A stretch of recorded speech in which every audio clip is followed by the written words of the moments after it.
Okay, hi guys, so welcome to my Japanese apartment and game room, or game apartment tour I suppose. So here we go.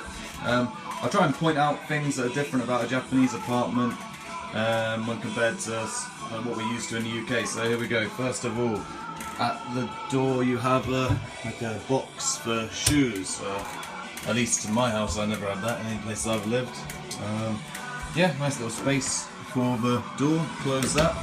I've actually whacked on all my game systems, so the circuit breaker could go at any time, but let's hope it doesn't. Okay, next. Japanese hob and cupboards, fridge, all microwave, oven, toaster, all pretty normal. Very few people have a real oven like we have, like almost everyone has in the UK, where you can cook roast dinners and stuff. Just people don't have the space and the money, maybe perhaps, and also most Japanese food doesn't require an oven. They don't do a lot of things like roast meat or dishes and stuff like that. A lot of it's stir fried or boiled, and yeah. So anyway, that could be the reason. Next, a sink. Yeah, it just looks like a normal sink. Looks a little different to one you might have in England. Big difference perhaps is you've got this filter in here. Very handy. Stops your, it's a bit dirty, it needs a clean, but it stops your sink from getting blocked up. I don't know why we don't have those in the UK. I think they're very handy. Next, a little space here with a sink. It's got my hair all over it, so it won't look too much detail on there. And the washing machine, as you can see, it's a little different from the UK. Instead of having the door here, the door's in the top, and it spins around like that. Also, it doesn't use hot water; it only uses cold water. And coming from a society where we always use hot water and hot washes, you'd think that cold water wouldn't perhaps wash your clothes as well, but it does. It washes them just as well. So yeah. Anyway, toilet. Yeah, pretty standard, same as any other toilet. The only difference is you've got this a little mini sink in the top of the toilet in Japan. When you flush, the water from the tank, some of it comes out of here, so you can I don't know, wash your hands here if you want to save water, or you can use one of these like toilet cleaning, air freshening things like I do. Anyway, enough toilet. On to what you really want to see. First of all, or maybe you don't, but I'm going to show you anyway, so it's up to you. Okay, so Sony Trinitron 20-inch CRT, great for playing old games. I'm currently running everything for S-Video until I get RGB stuff for everything. RGB would look better, but it still looks great on S-Video in my opinion. But yeah, at the moment, as you can see, we've got a Japanese version of Burning Rangers on there. I was playing that a bit recently. Down below there's a Sega Mark III, which is the Japanese version of the Master System, as you probably know. The official controllers are absolute wank, so I use this unofficial one made by, who is it again? Hudson, sorry, how do I talk about? Hudson, yeah, made by Hudson.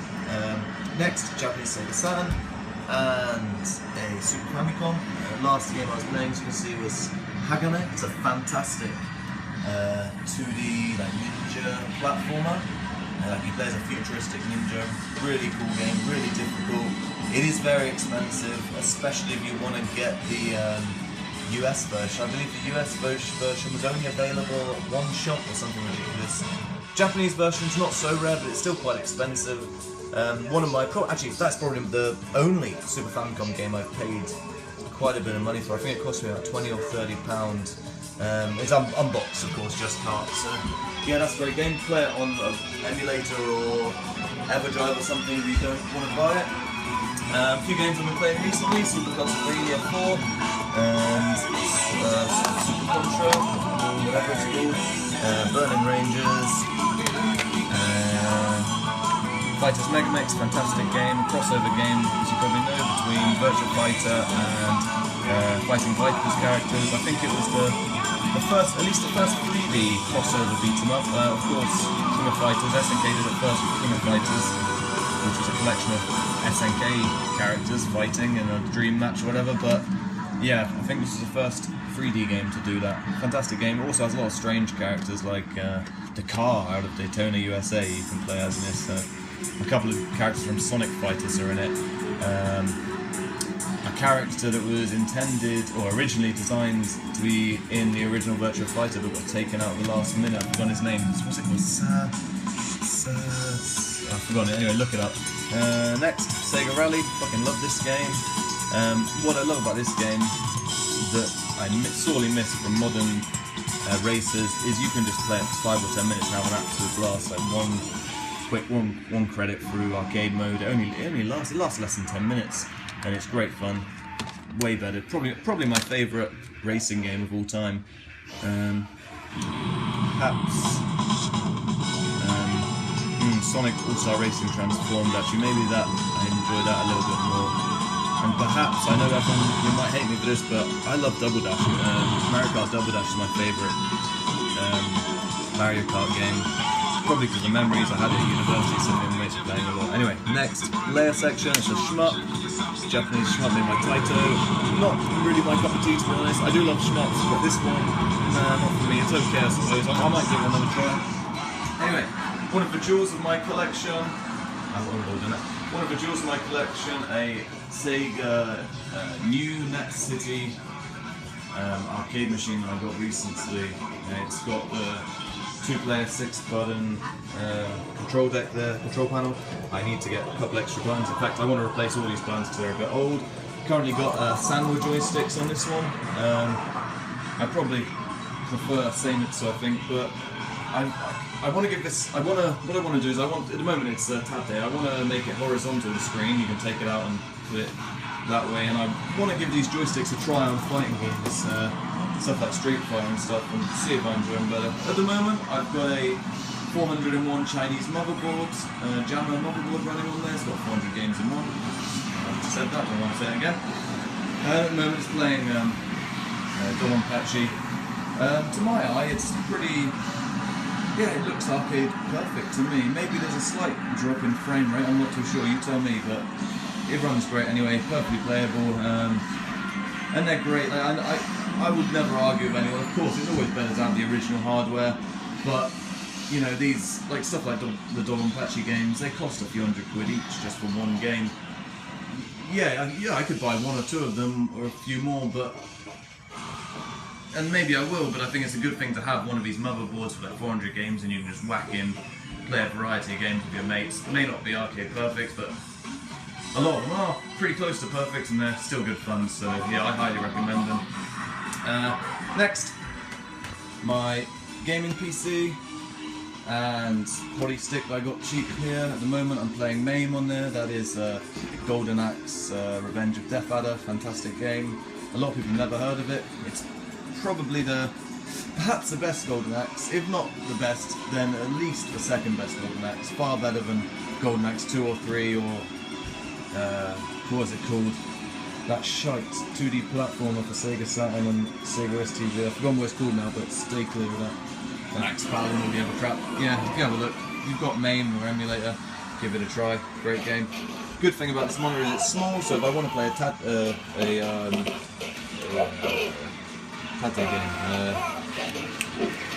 vertical game.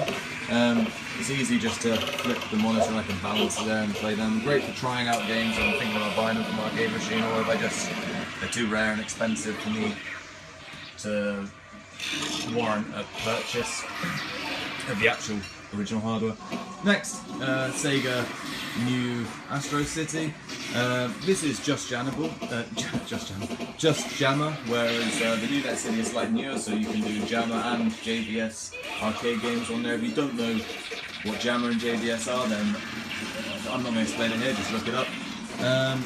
Yeah, at the moment, this, as you can see, this screen is horizontal and this one is vertical. I actually want to change that. I want to make this one vertical and have it primarily for shmups and other vertical games, and I want to use this one, Yoko, horizontally for Naomi, Sega Naomi and Sega STV and other hardware I've got.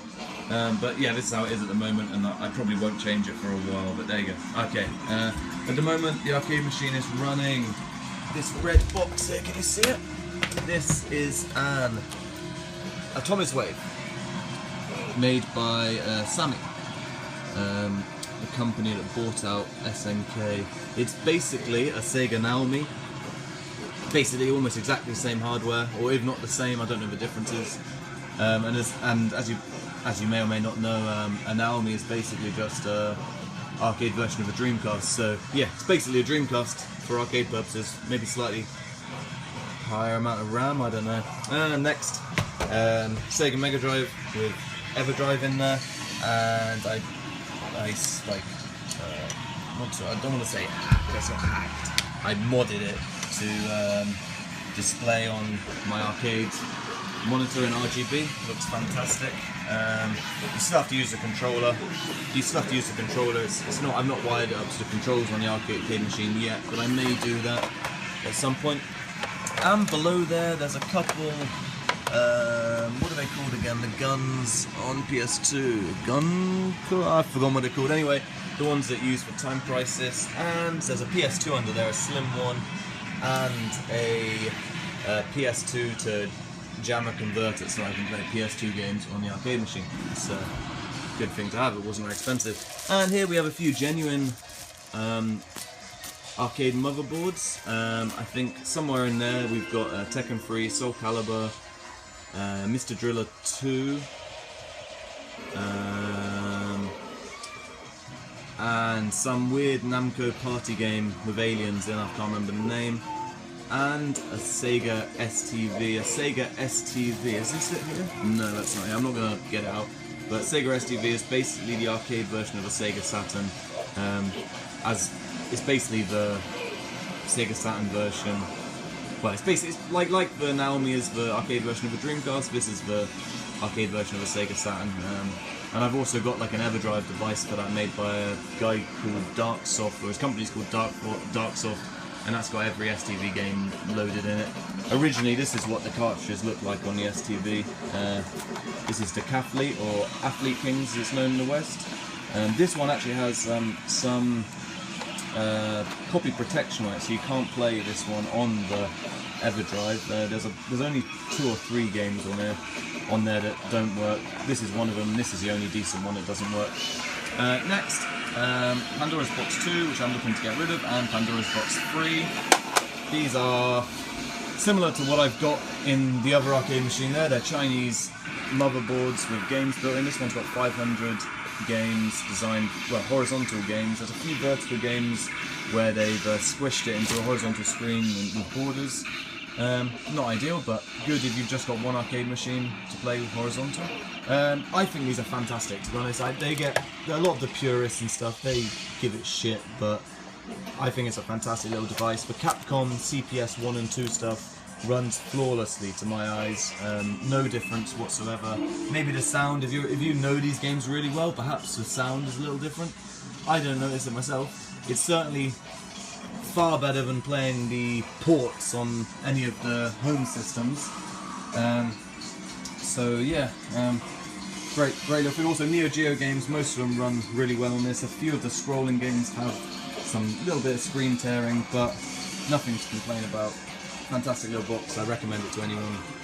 And I think this is the best of the Chinese motherboards, multi-boards or whatever. Pandora's Box 3, check it out. Okay, next. Up here is Dreamcast keyboard, a Sega Naomi. This is the arcade version of a Dreamcast. I think it's got slightly more RAM, but other than that it's identical pretty much, I believe. I'm not, look up the hardware specs if you really want to know. And I've also, that's my spare one, I've also got another one inside this machine. I think, what game have I got in there at the moment? Probably Virtual Tennis, maybe I was playing last. But yeah, great piece of kit. I can't wait to get it in here and have it running through a VGA cable for JBS. Yeah, anyway, next, a Samba de Amigo Maracas set. And Mini Moni Shaka Tambourine for the original Sony PlayStation. A lot of people don't know this. I didn't know until recently. Sega, after getting out of the hardware side of the games industry, they made 2 games for the original PlayStation. I mean, everyone knows they've got games from PS2 onwards, but yeah, they actually made 2 games for the original PlayStation. This is one. It's a kind of, some people say it's a spiritual successor to Samba de Amigo. It's kind of, as you can see, it's got this maraca controller, sorry, not maraca, tambourine controller you shake around. Here's the game case for it. So you can see it says Sega right there, and there's one other Sega game that Sega made for the PlayStation, and that is Pure Sun. There it is. It's a puzzle game, as you probably know. You must have probably heard of it. It was rebranded as Dr. Robotnik's Mean Bean Machine in the West. Anyway, next, Pop and Music controller. Pop and Music is this weird like rhythm game, and these are what Naomi carts look like. Oh, that's Virtua Tennis there, so I obviously haven't got Virtua Tennis in here, in the actual machine, but yeah, these are big fucking things. You have to push them in the machine. And a Dreameye that I've never used. I got it for like 200 yen or even less than that. It's a webcam for the Dreamcast. Sega Bass Fishing controller, and a nice. I am a big Halo fan. I do love my retro stuff, but I am also a big. I still do play modern games, and Halo's one of my favourite series made since the demise of Sega. I love it. And Halo Reach is probably my favourite single player, or one of my favourite single player Halo games. Even though it doesn't feature Master Chief, I think the story and the characters are great in it. Behind that, there's a Zone of the Enders 2-second runner, limited edition pack, and here we have the GameCube multi-tap thing for Wii U, game controller, Donkey Konga, a few Master System games that didn't come out in Japan. Yeah, Sonic games for the Master System, didn't get them in Japan. They came out for the Game Gear, but never got a release for home system until the Sonic Gems collection, I believe. Yeah. Anyway, Super Famicom games, all the Final Fantasy and Square stuff. These are so much cheaper than in the West. I mean, they're no good to you if you can't speak Japanese or read Japanese, but if you can, then I highly recommend just buying the Japanese versions. They're so much cheaper, especially stuff like Super Mario RPG. The Japanese in all Nintendo games with Japanese is pretty simple. It's designed for children. There's not many difficult kanji in there, so if you've got intermediate Japanese, you can probably get through it and enjoy it. Yeah, a few Famicom games. The entire Dragon Quest series is there in Final Fantasy. A couple N64 boxed games. They're my only boxed ones. Let's Tap. This is a game made by Probe, the development studio that Yuji Naka formed after leaving Sonic Team. I got this for less than 500 yen, which is like £3 or something. I've not played it yet, but I will. A load of Game Boy, original Game Boy and Game Boy Color games just thrown in there at the top. And original Xbox Japanese stuff here. Mainly I'm trying to get all the Sega games. And I think I've got all of them except the 2 Sega GT games and Spike Out Battle Extreme or whatever, which isn't really a very good game. It's worthless in the West, but here in Japan it's actually quite expensive, like 8,000 yen, so that's like $80 or £50. That's why I haven't picked it up yet. If I see it cheap, I will pick it up. And some PSP stuff again, a lot of Sega. You'll see a recurring theme here. I love Sega, basically. I'm a big Sega fan. I love other companies and stuff as well, but Sega is my thing. Here's Japanese Dreamcast stuff. Pretty sizable collection there. What am I missing? I wouldn't go for a complete set, but I am trying to get like all the decent games for the system. There's a few like shmups, a lot of shmups I haven't got yet because they're so expensive, but I might get them later down the line, or I might get the arcade version. Who knows? I don't know. There's not even any more room. I shouldn't really get any more. Anyway, next down here we have these are Atomic Wave games for the system that's currently running Dolphin Blue. Yeah, this is what the games look like. As I said, it's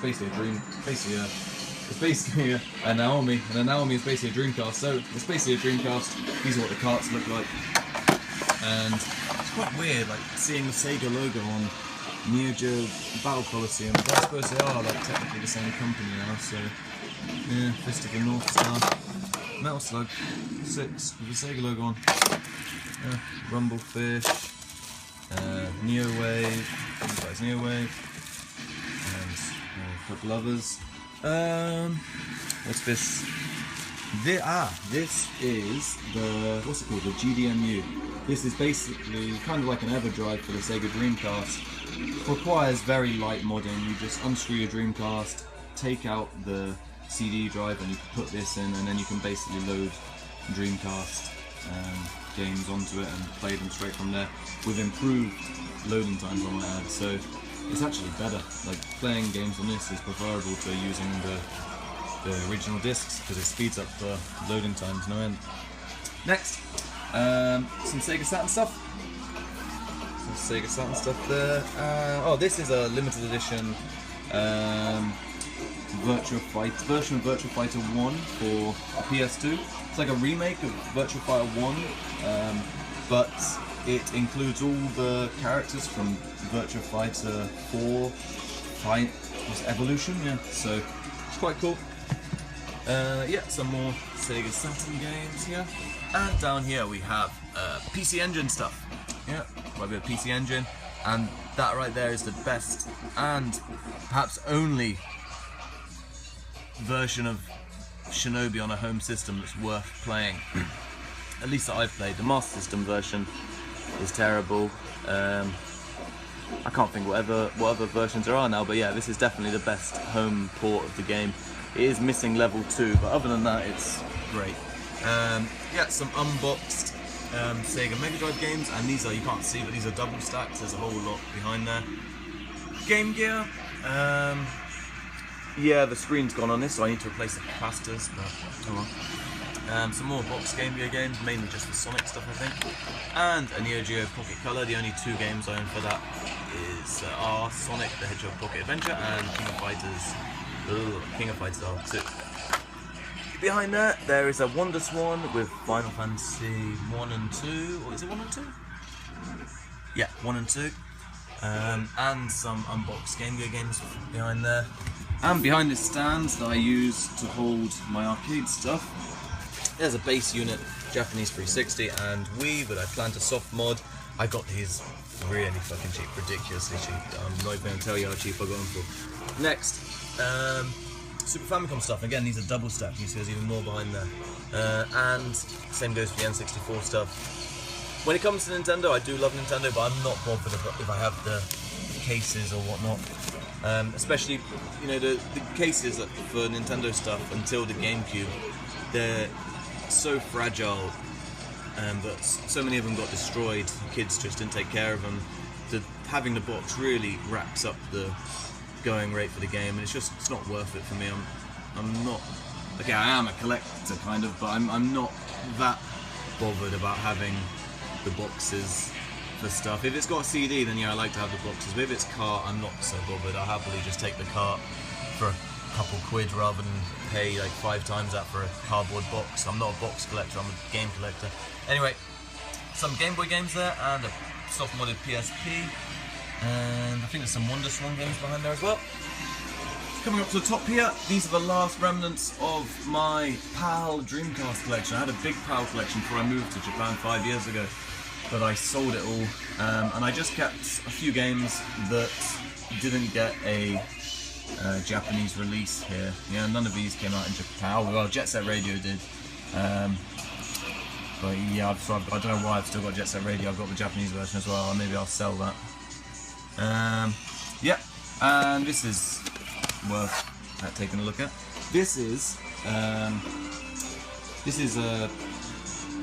what do you call it? A repro of Propeller Arena for the Dreamcast. This game is probably the best game, other than, well, you could put a case forward for either, but along with the original, along with Half-Life, this is one of the 2 best games that didn't get released on the Dreamcast, but the like complete final version is there on codes. You can put it on a disc and play the game. It's like playing a complete version of a game. It is basically a complete version of a game. I think this was ready to be printed and sold, but it involves like airplane dogfights, and there were some levels in like New York or something where you could crash into skyscrapers and stuff. So I believe, or at least people say, the reason that it was cancelled was because it was due to be released, and then 9/11 happened, and they thought, maybe it's not appropriate to be having battles and airplanes crashing into skyscrapers straight after this. So yeah, it was just canned completely. But you can get a repro of it, or you can download and burn a copy yourself, and I recommend you do so. Next, some boxed Mega Drive games here. Not that much, to be honest. I like Dreamcast games and Saturn games. They're nice small jewel cases. These are quite big, and it puts me off collecting too many because I just don't have the space. But yeah, Road Rash, Crackdown, Speedball, World of Illusion, Fantasy Star Games, Shadow Dancer, which is a Shinobi game. It's actually one of the only examples I can think of where the home port or the home version of the game is better than the arcade version, at least in my opinion.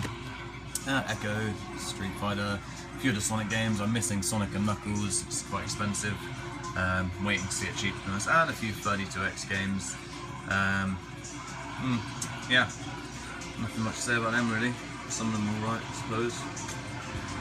Next, this is, you can just about see it behind there. Maybe I should get these out. As you can see behind here, careful not to drop it, there's a boxed Sega Mark II, which is the second version of the original Sega console, which we never got in the West.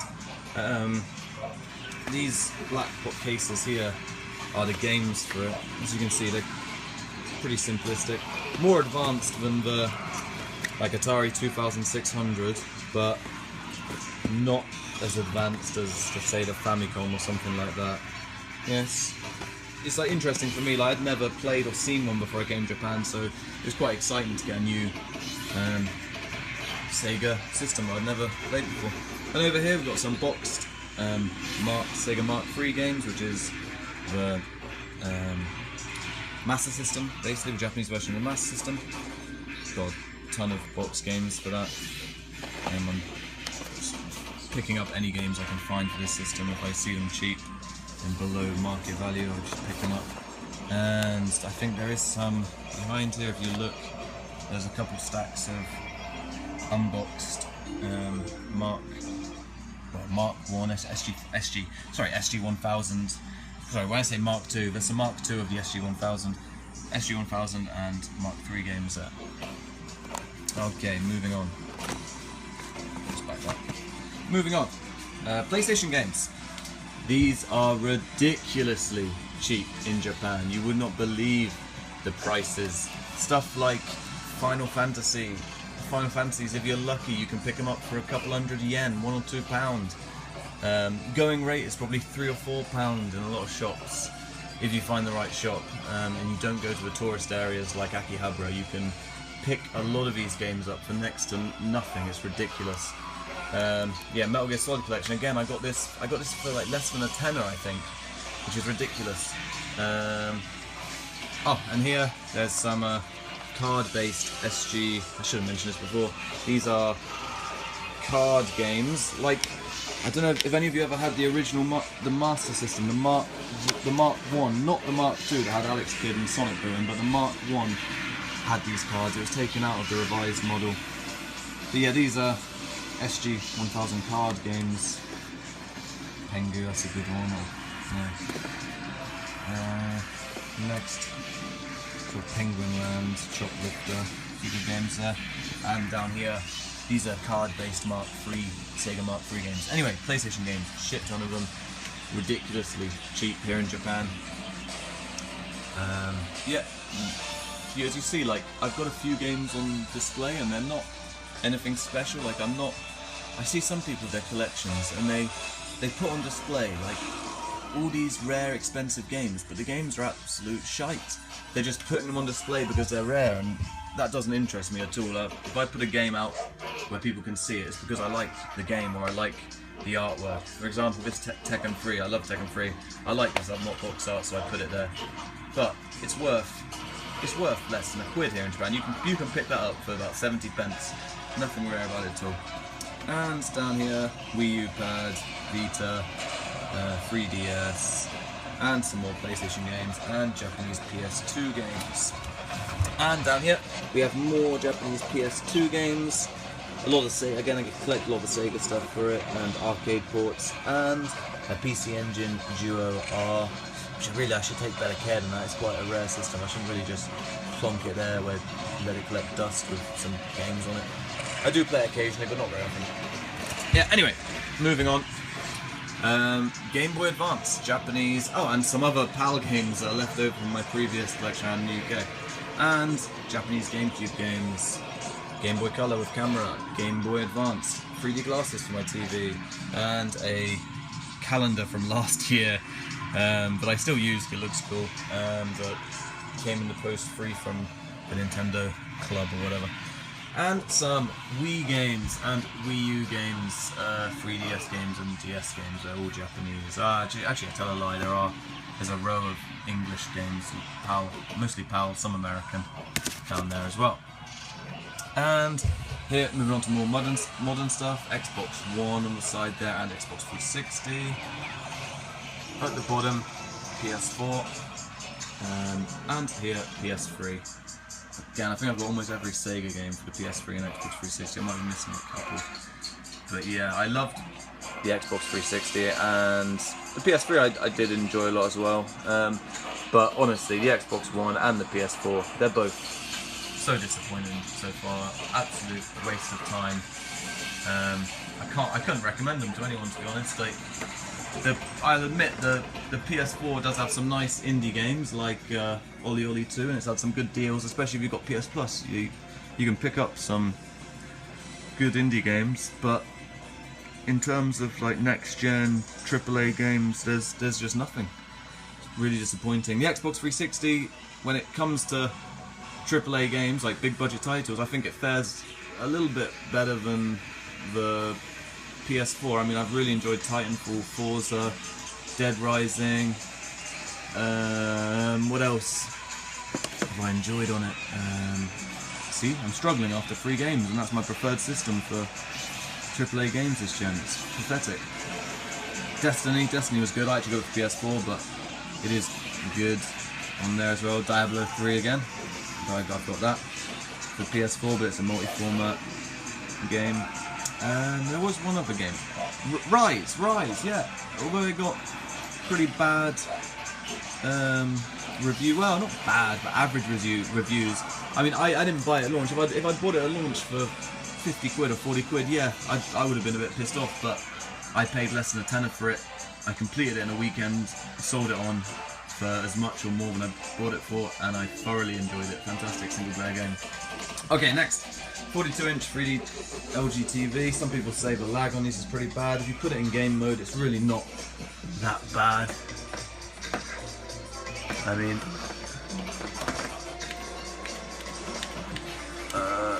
yeah, look.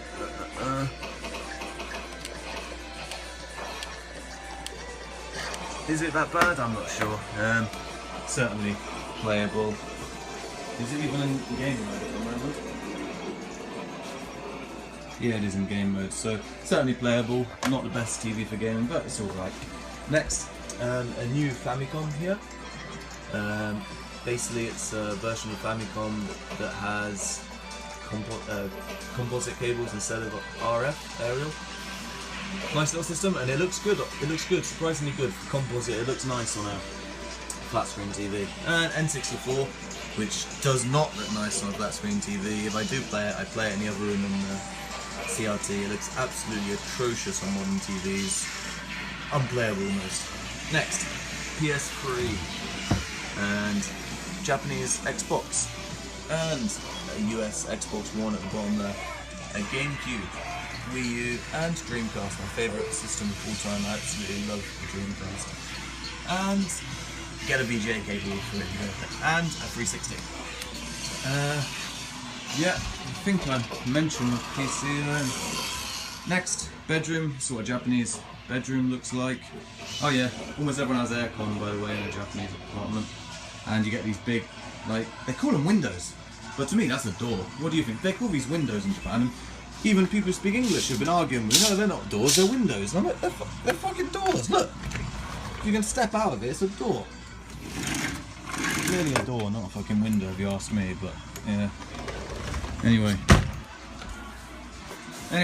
bedroom. That's what a Japanese bedroom looks like. My girlfriend's TV, and she's got her own PS3. down there. Currently playing Sonic Generations. You can love that game. One of the only decent 3D Sonic games to have ever been made. Yeah, and up here it's just stuffed full of boxes and some pads I don't use, like Saturn fight sticks and the ASCII flight control stick for Dreamcast, and more boxes in the back there. The arcade stick boxes. I've got, yeah, this is the second arcade stick I've got for PC or 360, which is good for when mates come round. And yeah, just a place for clothes in here, closet. Here I do have the, can you see? I don't know if you can see there's a box there. It's for Steel Battalion controller, and I'm saving it. I've not played it yet because I'm waiting until I get a VGA cable or a D5 cable from my original Xbox so I can play it in decent video quality. Some bits and bobs here and fit into my main collection. Yeah, and I think that's about it. So yeah, hope you maybe found this interesting. See a Japanese apartment and game collection. Oh, one more thing I should mention. These are like, what's it called? What's it called? Ikuyo-e? Ikuyo-e? I think that's what they're called. I can't remember now. They're like traditional Japanese drawings, but done in the style of video games. A foreigner actually did these. So I'll just leave these here and see if you can guess what game each one is. Here's number 1. Number 2. Number 3. Number 4. Easy, that one. Number 5. Easy again. Number 6. Number 7. Again, reflection on that. Number 7. Number 8. I'd say that's fairly easy as well. Number 9. A little bit more tricky. Number 10. I love this one. That's so cool. That's so awesome. Okay, guys. Hope you enjoyed it. See you later.